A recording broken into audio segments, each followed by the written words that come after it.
अधूरा पहला प्यार। प्यार वो एहसास है जो हर किसी को नहीं होता। शाम का समय था, मैं अपने दोस्तों का इंतज़ार कर रहा था स्टेशन के बाहर। हम लोग का बाहर कहीं घूमने जाने का प्लान था और मैं जल्दी पहुंच गया था। कुछ समझ नहीं आ रहा था कि मैं क्या करूं। मैं स्टेशन के पास जाके बैठ गया। तभी कुछ ऐसा हुआ कि मेरी ज़िंदगी एक अलग मोड़ लेने वाली थी। स्टेशन की तरफ मैं देख रहा था कि मेरे दोस्त आया कि नहीं। तभी अचानक से मेरी नज़र एक लड़की पे पड़ी। वो जो वक्त था, मैं पूरी तरह कुछ देर के लिए थमसा गया था। मैं सब भूल गया था कि मैं कहाँ हूँ, क्यों हूँ। बस मेरी आंखें उस लड़की की तरफ से हट ही नहीं रही थी और इस तरह से मैं उसे देखता ही जा रहा था। उसकी मासूम चेहरा, उसकी छोटी छोटी आंखें, उसके मासूम से चेहरे पे वो मासूम सी उसकी हंसी, जैसे मानो कोई परी हो वो। उसे देखकर पहली नज़र में मानो दिल को कुछ होने लगा था। क्या वो प्यार था? मुझे नहीं पता। बस दिल बोल रहा था कि मेरा दोस्त कुछ और देर बाद आए या तो ये वक्त रुक जाए। मुझे उसका नाम जानना था, उसके बारे में बहुत कुछ पता करने को दिल कर रहा था, लेकिन मैं क्या करूँ ये समझ नहीं आ रहा था। जब कुछ समझ नहीं आया तब मैं बस भगवान से प्रार्थना किया कि मुझे ये लड़की ज़िंदगी में चाहिए। वो जा रही थी मेरी आंखों से दूर। मुझे रोकना था उससे बातें करना था, उससे दोस्ती करनी थी और उससे अपने दिल की बात बतानी थी, लेकिन कैसे? यही सवाल बस बार बार मेरे मन में आ रहा था और मुझे बेचैन किए जा रहा था। मैं फिर सोच लिया कि मेरी आंखों से दूर होने से पहले मुझे उसका नाम पता चल जाए तो मैं इसे अपना बनाऊंगा और शायद भगवान ने ही उसे भेजा होगा मेरे लिए, ये मैं समझूं। तभी भगवान ने चमत्कार दिखाया। पीछे से आवाज़ आया, प्रिया मैं यहाँ हूँ। फिर वो पीछे देखी तो मैंने देखा वहाँ से एक लड़की आवाज़ दी और वो उसके पास चली गई। तभी मैं समझा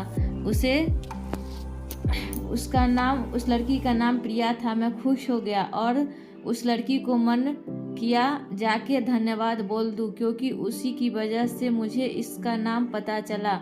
बस तभी मैं ठान लिया, अब उसे अपना बनाना है, उसे अपनी ज़िंदगी में लाना है। फिर तभी मैं उसके पीछे जाने लगा कि अचानक पीछे से एक हाथ आया। पीछे देखा तो मेरे दोस्त आ गया था। अब मैं क्या करूं समझ नहीं आ रहा था। मैं क्या बोलूं, उससे कैसे मना करूं।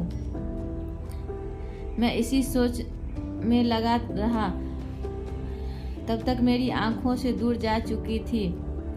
दिल मानो रोने लगा था और तभी मानो ऐसा लगा कि जैसे सब कुछ एक सपना सा था बस, और आंखें खुल गया, जो सपना टूट गया।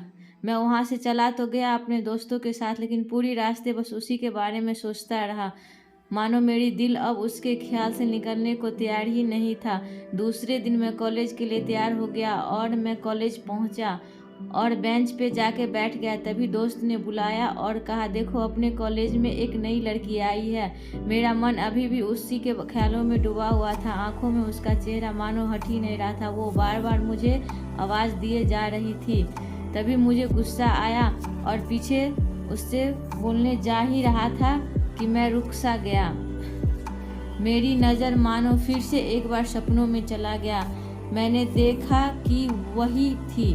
मानो जैसे मेरी खुशी का कोई ठिकाना नहीं रहा। मैं खुद को रोक ही नहीं पा रहा था और मेरे समझ में ही नहीं आ रहा था कि मैं क्या करूं, क्या बोलता मैं। जब जाके अपने दोस्तों के गले लगाया और हंसने लगा, तभी पता चला कि वह नई लड़की थी जो कॉलेज में आज पहले दिन आई थी। मैं तो मानो हवा में उड़ने लगा। फिर एक दिन अपने दोस्तों को बताया कि ऐसे उसने कहा, जाके बोल दे उसे अपने दिल की बात। लेकिन मैं डरता था कि वो क्या कहेगी, क्या लगेगा उसे। यही सोच के मैं हमेशा रुक जाता था। मैं सोचने लगा था कि कहीं वो मेरी बात सुनकर मुझसे दूर न हो जाए।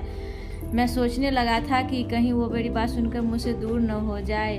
मैं उससे दूर नहीं होना चाहता था। मुझे यह एहसास हो गया था कि शायद वो मुझे भी पसंद देखती है, लेकिन वे कभी कुछ नहीं कहती थी। इससे लगता था कि मेरा मन मैं उसके लिए कुछ नहीं है, लेकिन क्या जाने कि उसे पहली नज़र देख के ही मैंने उससे अपना दिल दे चुका था। दिन बीतते गए, हम लोग एक अच्छे दोस्त की तरह साथ रहते हैं और बातें करते हैं, लेकिन न कभी मुझे हिम्मत हुआ उसे कुछ भी कहने का और न ही उससे वक्त बीत गया। इसी तरह हम लोग अपना पढ़ाई जारी रखे, लेकिन मेरे दिल में उसके लिए कहीं भी पहला प्यार और आखिरी प्यार था, और शायद उसके लिए भी। और इस तरह से हम लोग को अलग अलग कंपनी में जॉब लग गई थी। तभी बस एक दिन मैं सोचा ले बस अब उसे जाके सब कुछ सच सच बता दूंगा।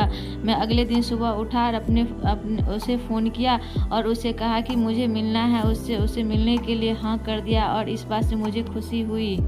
हम लोग ने एक समय निर्धारित किया था और मैं समय से पहले वहां जाके उसका इंतजार कर रहा था। तभी मेरी नज़र उस पर पड़ी। वही कपड़े, वही बैग, वही छोटी छोटी आंखें और चेहरे पे वही प्यारी सी मुस्कान।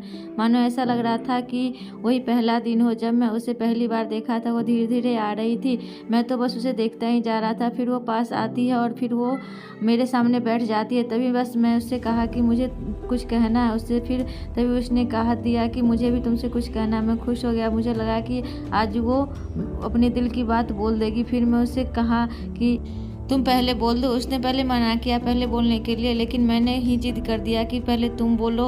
वो बोलने जा रही थी, मानो मेरी सांसें रुक से गए थे। उसकी बातें सुनने के लिए सब कुछ थम सा गया था। बस ऐसा लगा कि मैं और वो और कुछ भी नहीं, बस आसपास। फिर उसने अपने बैग से एक कार्ड निकाला और दिया मुझे। वो जाने पल, वही पहला पल जब मुझे लगा था कि मेरी पहला प्यार का सपना टूट गया। और वो कार्ड उसकी शादी का अभिनंदन पत्र था।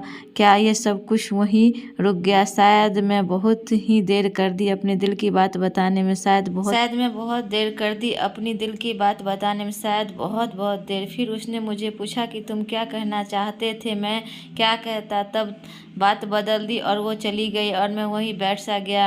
मुझे उससे अपना बस एक सपना ही था, शायद एक समय पे आके टूट गया। वो आज का दिन और पहला दिन क्यों आया था मेरी ज़िंदगी में, मैं अब तक ये बात समझ नहीं आया। पहला दिन भी एक सपने की तरह आई और कुछ देर बाद टूट गई, और ये आज का पल जो फिर एक सपना बनकर पल में टूट गया। इसलिए दोस्तों, कभी भी अपना दिल की बात बताने में देर न करो, वरना इतना देर हो जाता है कि अपने प्यार का बस सपने में ही अपना बनाना पड़ता है।